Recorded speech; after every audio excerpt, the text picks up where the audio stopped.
time. I really like him. Now, you know, Michael and I, we're in love, and there's nothing to do about it. There's nothing to say.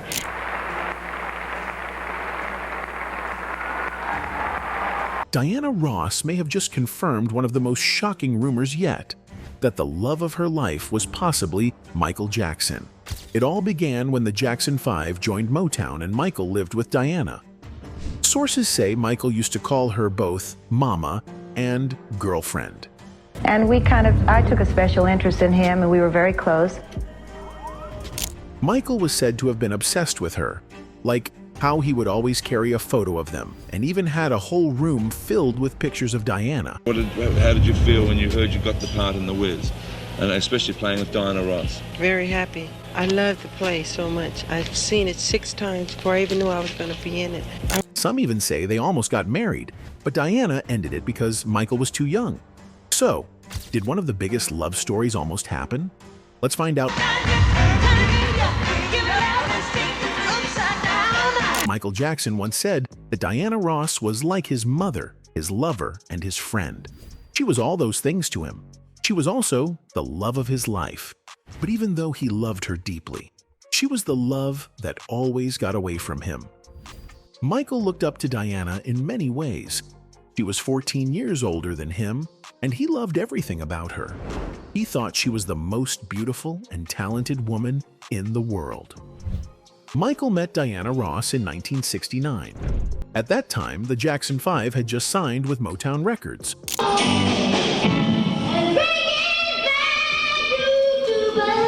The founder of Motown was Berry Gordy. He was the one who saw something special in young Michael. Michael was only 11 years old at the time, though people said he was 9 for publicity reasons. That idea came from Berry Gordy.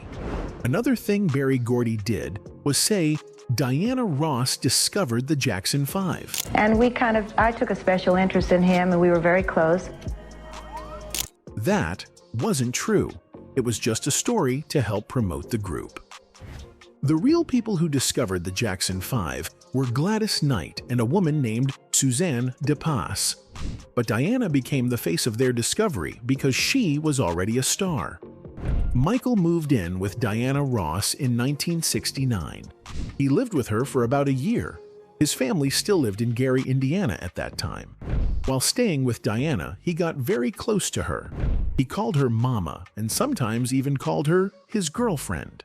His real mother, Katherine Jackson, later said in her book that Michael used to call Diana Ross Mama. That shows how much he cared about her. He felt safe and loved around her. Michael was always in love with Diana. When she got the part of Dorothy in the movie The Wiz,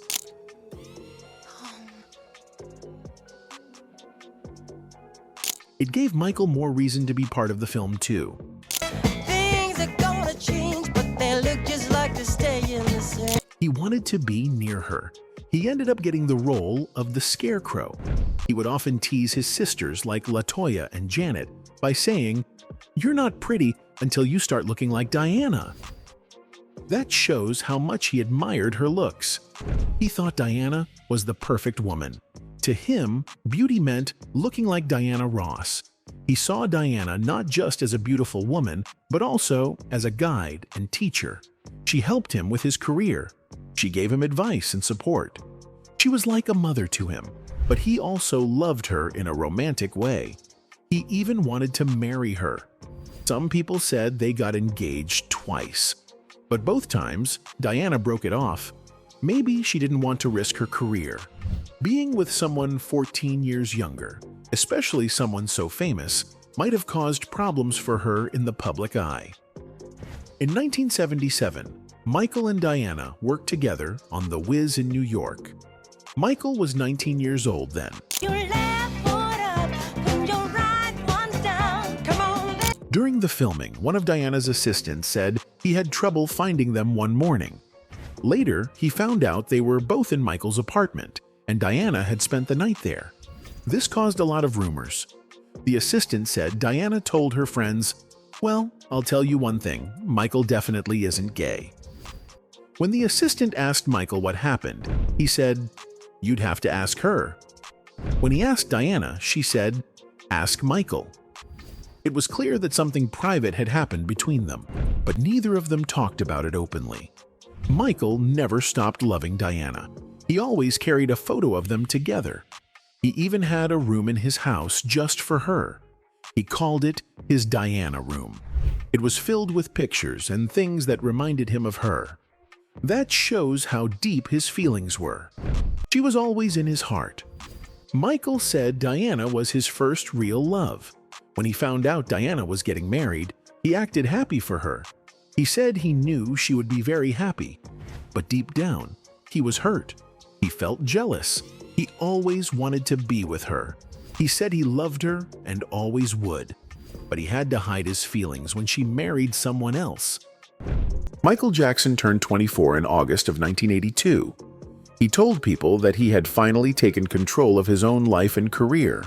Before, others had made decisions for him, but now he said, "I pay people, and I tell them what to do." Michael sounded proud and confident. He also said he had a new woman in his life that he liked very much. He felt happy and hopeful about the future. But behind all that, Michael was still holding on to a deep love. That love was for Diana Ross. Many people did not know how serious Michael was about Diana. He wrote a song called Dirty Diana, and while he told people it was about groupies, it was really about her. Diana was the love of his life. In the mid-1980s, Diana even agreed to marry him. She accepted a ring from Michael. You can see it on her finger during the Motown 25 show and the 1984 American Music Awards. At the AMAs, she even kissed Michael on the mouth for the first time in public. She held his face in her hands so people could clearly see the ring. Diana was trying to test how the public would react to their relationship.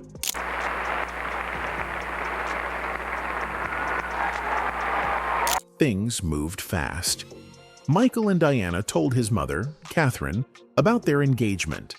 But Catherine was very upset. She told Diana she was too old for her son. She thought Diana would ruin him. Catherine even called newspapers and reporters. She told them about the relationship, and soon the media started bothering Diana. A long time. I really like him. Now, Michael and I, we're in love, and there's nothing to do about it. There's nothing to say. So, Reporters made fun of her, saying she was too old for Michael. They called her names and said she was robbing the cradle.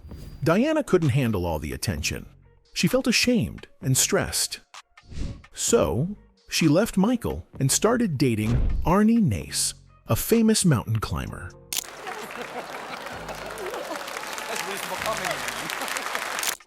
Michael was heartbroken and angry. He had believed Diana would be his wife. Michael spent a lot of money trying to make Diana happy. He bought her gifts and gave her everything she wanted. He spent years trying to make her his wife. So when she left him, he didn't just cry. He got angry. He started writing songs about his pain. One of those songs was Dirty Diana. At first, the lyrics were very harsh. He wanted to hurt her the way she had hurt him. He said things like, she likes the boys in the band, because Diana had dated many musicians. She was with Lionel Richie from the Commodores, And I... Barry Gibb from the Bee Gees, and Gene Simmons from the rock band Kiss. Weren't you dating Cher before that? And did you cheat on Cher with Diana Ross? Of course. Yes. So you're dating Cher. Yes. Michael felt betrayed. He had loved her deeply, but she had been with other men during their relationship. There was one moment that made things worse. Diana once slept with Gene Simmons, but during their private time, she accidentally said Michael's name. Gene got very angry and blamed Michael. From that day on, Michael and Gene didn't like each other. They became enemies. That's how much Diana's actions hurt Michael. He felt like he couldn't trust her, but he still loved her at the same time. He thought she only cared about fame and success. That's why in the song he wrote, "Just Make Me a Star." Michael believed she cared more about being famous than being with someone who truly loved her, like him. Be your everything, and don't make me your star. There were times when Michael tried to move on and date other women, but Diana always seemed to show up. When he went on a publicity date with Madonna, And I didn't have a date for the Academy Awards. And Michael's like, well, who are you going to go with? And he said, I don't know, you want to go? Diana suddenly appeared and sat in his lap. She didn't want Madonna getting close to him. When Elizabeth Taylor went on stage to support Michael after Diana married Arnie, Diana rushed up and grabbed Michael's arm. She got in between Michael and Elizabeth and tried to push her away. She didn't want any woman near Michael, even if they were just friends. Diana also acted this way when Brooke Shields was his date. Diana flirted with Michael from the stage and blew him kisses. When he went to accept his award, Diana wrapped herself around him and flirted so much that she forgot her lines. Michael saw all of this. He knew she didn't want to commit to him, but she didn't want anyone else to have him either. The original version of Dirty Diana was much worse than the one people heard. Michael made her look like a loose woman. The second verse especially was very strong and cruel. When Quincy Jones heard the song, he got upset. He told Michael that people would know it was about Diana. Quincy begged him to change it. He told Michael to make the second verse sound like it was about a random groupie, not Diana. So, Michael changed the lyrics. When people asked who the song was about, they just said it was about groupies. But Diana knew the truth. She was angry and didn't speak to Michael for weeks. After some time, Diana forgave him. She started talking to Michael again and even joked about the song. She later recorded her own version of the song and used it as an introduction in her concert shows.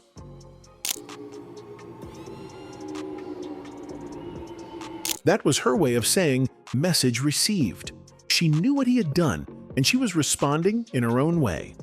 But the truth was clear. Michael had written that song because he still had strong feelings for Diana. He felt attracted to her, even after she married another man. The first and third verses of the song showed his pain.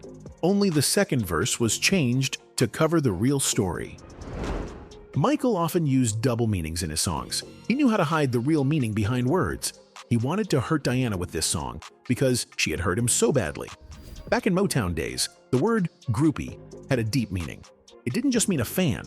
It could also mean someone who used sex and charm to get close to stars. Diana knew that. That's why she was hurt. That's why she decided to sing the song herself, to show that she understood what Michael was really saying. Now let's digress a little. So there were rumors that people have been saying for years that Smokey Robinson and Diana Ross were the real parents of Michael Jackson. Thank you very much, but what are you doing here? I thought you were in Burbank doing your show. No, wait, baby, this is my mic. Smokey thought that was very funny. In a relaxed interview, he laughed and said, "They say I'm the baby daddy? That's funny." He had never heard that rumor before, and it made him laugh out loud. He even joked that he should call Diana Ross and ask her if she had heard it too. He clearly didn't take the rumor seriously and treated it like a silly joke. The rumor may not be true, but something else about Smokey and Diana is true. Smokey admitted that he had an affair with Diana Ross many years ago. Yeah, that happened later. Okay. That happened after I got married. After I got them signed up at Motown and all that. That's when that started. At that time, he was still married to Claudette Rogers, who was also in his music group, The Miracles. Smokey said the affair with Diana lasted about a year. He didn't plan it, and Diana didn't plan it either. Diana Ross is my really good friend, okay? We grew up 4 doors down the street from each other, and we've always been close, They were working closely together, and it just happened. He said it was a beautiful time, and he still loves Diana as a person even today. Smokey said Diana was young back then and just starting her music career. He was helping her get started in the business. And after we started Motown, she called me one day and she said, "Hey, Smoke, I got this group, and I want you to hear us so you can sign us up at Motown." In fact, he was the one who brought her to Motown. He wasn't chasing her, and she wasn't chasing him. They just connected. But after some time, Diana decided to stop the affair. She told Smokey she couldn't continue because she knew his wife, Claudette, and she respected their marriage. Smokey said he loved his wife deeply at that time, even though he made mistakes. Now, back to Michael's love for Diana. Some said he had thousands of candles burning all day and night around a big photo of Diana. An Obeah man, a kind of spiritual healer, once told Michael that if you burned candles around the photo of someone you loved, they would never leave you. Michael believed this, and he never stopped doing it. He really thought it would bring Diana back to him. Diana was the only woman Michael ever did this for. He didn't act this way with anyone else. She was special to him, even after she left. They had chemistry that no one else could match. He called her his world when she visited him in hospital in 1995. He had his then-wife, Lisa Marie Presley, literally thrown out of his room in preparation for Diana's arrival, in which he lavished her with affection and gifts. Diana Ross also voiced out support for Michael Jackson in the wake of the explosive Leaving Neverland documentary, which features extensive allegations of child sexual abuse by Jackson. Ross, who duetted live with Jackson and knew him for many years, wrote on Twitter, "This is what's on my heart this morning. I believe and trust that Michael Jackson was and is a magnificent, incredible force to me and to many others." She called on people to stop the criticism of Jackson, writing, "Stop in the name of love," a reference to the title of one of her biggest hits with the Supremes. Her comments come in the wake of Barbra Streisand, who has also voiced support for Jackson. His sexual needs were his sexual needs, coming from whatever childhood he has or whatever DNA he has, she told The Times. You can say molested, but those children, as you heard say, they were thrilled to be there. They both married and they both have children, so it didn't kill them. Now on to one of our other big stories. The king of pop has died. Michael Jackson, the pop music and dance innovator, passed away yesterday. Jackson appeared to have suffered from cardiac arrest.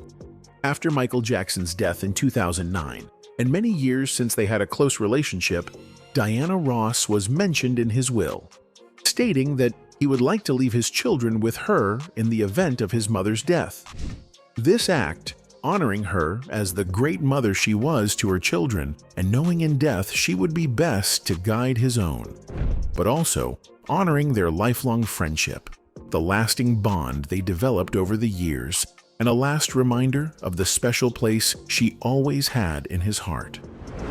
Diana Ross's vivacious character and affection towards Michael allowed fans to misconstrue it as sexual. It's one of the tragedies of Michael Jackson that he dwelt on this romantic obsession and did not let it go. Diana's personality was infectious, and she was flirty with all men in public. No one can say for sure what her true intentions were. Some people say she liked the idea of making other women jealous. She wanted people to know that she could have any man she wanted. Michael wasn't the only one who Diana had a controversial relationship with. For example, Diana Ross had a thing with Eddie Kendricks from The Temptations before he got married, but even after he got married. Some say she still messed around with him. That might have been her way of showing his wife, "You think you got him, but he's still coming back to me." Diana Ross gets a lot of backlash for these stories, but that's because she was the most famous female singer to come out of Motown.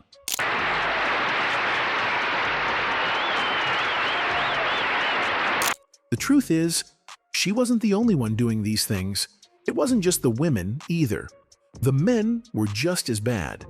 Berry Gordy was messing around with Diana Ross even though he was married to Raynoma. Some people in the Motown music world believe that Diana Ross used her relationships to get ahead. They thought she was close to powerful men to help her career. One of these men was Berry Gordy, the founder of Motown. Diana had close ties with him, and this made some people suspicious. They wondered if she was truly in love or just trying to move up in the music industry. Diana Ross and Berry Gordy had a very complicated relationship. Some people believed they were just business partners, while others thought they had a romantic connection. Gordy always denied that they were ever in a serious relationship, but many people believed otherwise. When Diana Ross was 16 years old, she walked into Motown for the first time. She wanted to be a singer, and Berry Gordy was the man who could make it happen. Gordy was the head of Motown, and he had the power to turn singers into stars. From the beginning, their relationship was complicated. Some people said he helped her because he believed in her talent. Others believed there was something more between them. We won Berry Gordy, a man with a vision that really took so many young talent out of Detroit and showed them the world, gave us an At first, Diana saw Berry Gordy as her mentor. He gave her advice, helped her improve, and made sure she had the best songs. But over time, things changed. Diana was young, ambitious, and determined to be a star. She wanted more than just a career. She wanted Berry Gordy, too. There was just one problem. Gordy was married. Diana did not give up easily. She watched as Gordy's marriage fell apart. He had other relationships, but nothing lasted. She waited for the right moment, and in 1965, they finally became a couple. But their relationship was not easy. Some people believed Gordy took advantage of Diana because she was young. Others said Diana knew exactly what she was doing. She was smart, and she used her charm to get ahead. Diana had always been determined to be the best. Even before she became famous, she did whatever it took to succeed. When the Supremes were just starting, they had to perform before big-name acts. Diana paid attention to every move those artists made. Then, at the next show, she and the Supremes copied the same moves. This made them look just as good as the bigger stars. Diana always found a way to stand out. Even though Gordy had divorced his wife in 1964, he and Diana kept their romance a secret. Diana wanted more.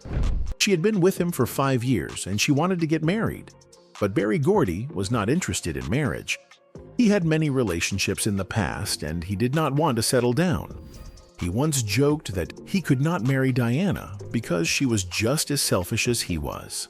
Diana was not the type to wait forever. If Gordy would not marry her, she would find someone who would. One day, while shopping for a gift for Berry, she met Robert Ellis Silberstein. He was an artist manager, and they got along well. Before long, he asked her to marry him. Diana said yes. On her wedding day, Diana looked happy, but she was keeping a secret. She was already pregnant, and the baby was not Silberstein's. The father was Berry Gordy. However, Silberstein loved Diana, and he agreed to raise the child as his own. A few months after the wedding, Diana gave birth to her first daughter, Rhonda Ross Kendrick.